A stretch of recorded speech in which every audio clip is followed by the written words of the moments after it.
Oui, le forum qui vient de se tenir et qui se tiendra dans le futur de façon régulière.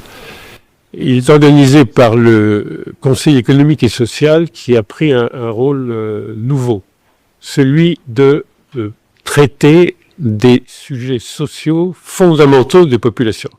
Et le sujet que vous évoquez, c'est-à-dire, est-ce que mon pouvoir d'achat, est-ce que mon bien-être s'est accru comme la croissance du pays? Il y a beaucoup d'indicateurs qui montrent que notre pays est en pleine croissance. Une des plus belles croissances d'Afrique même. Parce que 8%, c'est très rare dans le monde même. Et au fond, il n'est jamais vraiment dans le débat public de savoir si tout le monde en a profité. Est-ce que ça a été partagé? Donc il fallait que quelques institutions prennent ça en charge en disant, en réalité, c'est la question que tous les ménages, toutes les familles se posent. Donc il faut qu'elle soit dans le débat public. Il faut qu'une institution s'en occupe. Et le Conseil économique et social trouve là un rôle qui est très important. Alors, la remarque de la Banque mondiale, c'est, grosso modo, les revenus n'augmentent pas au même rythme que la croissance de toute l'économie. D'accord. Mais il faut faire très attention. Quand on dit, par exemple, j'ai au fond un pouvoir d'achat qui n'a pas beaucoup changé alors que le pays semble s'être enrichi. Par exemple, c'est plus cher de me loger. Oui, mais vous voyez, le loyer que vous payez qui est plus cher, c'est le revenu du propriétaire. Dans les revenus, il y a les salaires, il y a tout ce qu'on gagne quand on est un marchand, etc. Mais il y a aussi ce qu'on a comme rémunération de votre épargne si vous avez un peu d'argent à la banque. Mais surtout, les gens construisent pour eux-mêmes, pour leur famille, mais aussi pour avoir un revenu. Le loyer qui est trop cher n'apparaît pas comme trop cher pour le propriétaire qui est en train de rembourser sa maison avec ce loyer. Et il faut faire très attention, c'est la même chose. Le gari a augmenté, le maïs a augmenté. Bon, la vérité vraie, c'est que ça a augmenté de très peu par rapport aux autres pays africains. C'est-à-dire qu'on est un des pays où l'inflation de prix, l'augmentation de prix est la plus mesurée, la plus modeste. Mais néanmoins, oui, voilà que des produits fondamentaux ont augmenté de prix. Mais le prix de ce gari, c'est le revenu du producteur de manioc.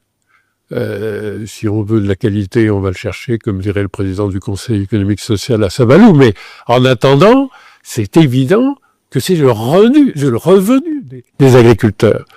Ce qui n'est pas possible. Et c'était intéressant dans le débat de ces 2 jours. On ne peut pas dire, je veux que l'alimentation, vous dites, qu'est-ce que c'est pour les ménages? Pour les ménages, pour 80% des ménages, c'est-à-dire pas la classe moyenne supérieure, mais tout le peuple, c'est probablement autour de 50% de l'emploi du revenu, l'alimentation. C'est fondamental. Mais on ne peut pas faire la baisse du prix des matières premières. On importe un peu, on importe beaucoup de lait, on importe des céréales comme le blé, des choses comme ça. Mais la vérité, c'est quand même que les 80% de ce qu'on consomme en alimentation, ça vient du Bénin. On ne peut pas faire baisser le prix de l'alimentation en se donnant le luxe d'appauvrir encore les agriculteurs, les pêcheurs. Ça n'est pas possible. Il faut faire bien attention quand on dit « je veux la vie chère », je veux que la vie chère s'arrête.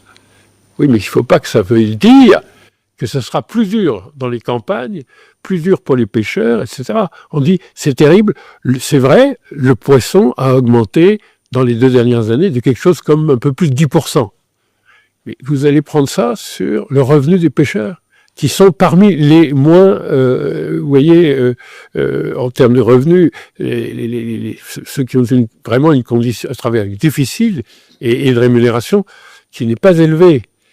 Et donc, l'intérêt de cette réflexion commune, où vous avez des syndicalistes pendant 2 jours qui s'asseyent à côté du patron du patronat, et les hauts fonctionnaires financiers, etc., c'est de faire entendre qu'il faut trouver des solutions. Bon.